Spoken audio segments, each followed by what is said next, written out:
Joining us by video Skype is Eric Foley.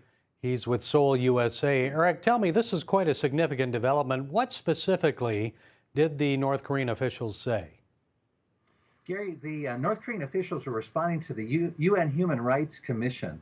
It's a regular inquiry that happens as North Korea has to give an update on its human rights situation.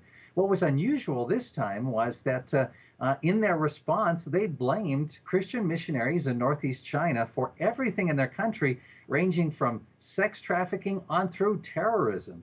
And so it's easy to dismiss this kind of a statement as so much bluster, but it actually represents an interesting policy development that could raise serious concerns for missionaries in the area.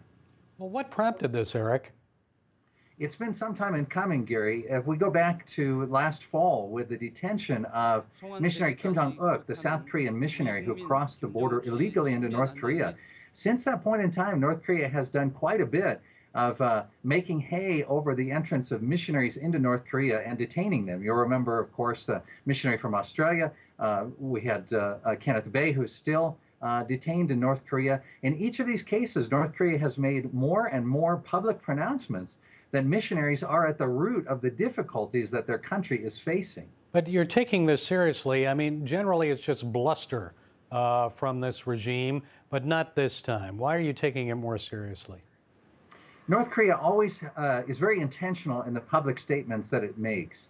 And they're indicating a direction through these statements, Gary, that's consistent with some of the other outreaches they've done. They held, interestingly, a press conference last month in China with missionary Kim Jong-uk, in which, of course, under duress, certainly, he indicated that he denounced the church and denounced that the church was actually a tool of the South Korean government.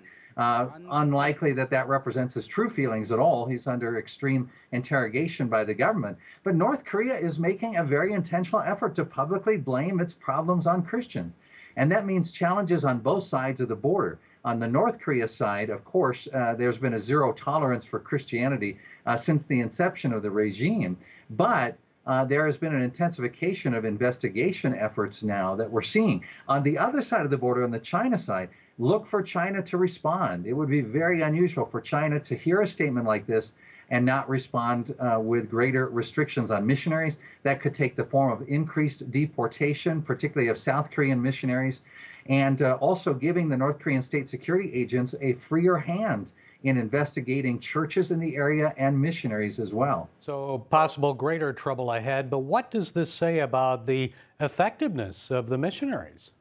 Well, Gary, I think that's the hidden good news in all of this situation, is that what it indicates is that the people who are really doing the effective work in relation to North Korea are Christian missionaries. It is only because Christian missionaries that have been effective that North Korea would respond so strongly. On the radio broadcasting, we're seeing increased jamming efforts. North Korea is not attempting to jam radio broadcasts of a human rights nature or political nature. Instead, it's going after the Christian broadcasts like the one done by Seoul USA. And the same thing's true in Northeast China. Of all the people that North Korea could be targeting, the fact that it's targeting Christian missionaries indicates that that's where North Korea feels the greatest threat. Well, more challenges ahead for Christian missionaries for your organization. Eric Foley, thank you so much for joining us, and God bless you in Seoul, USA. Thank you, Gary.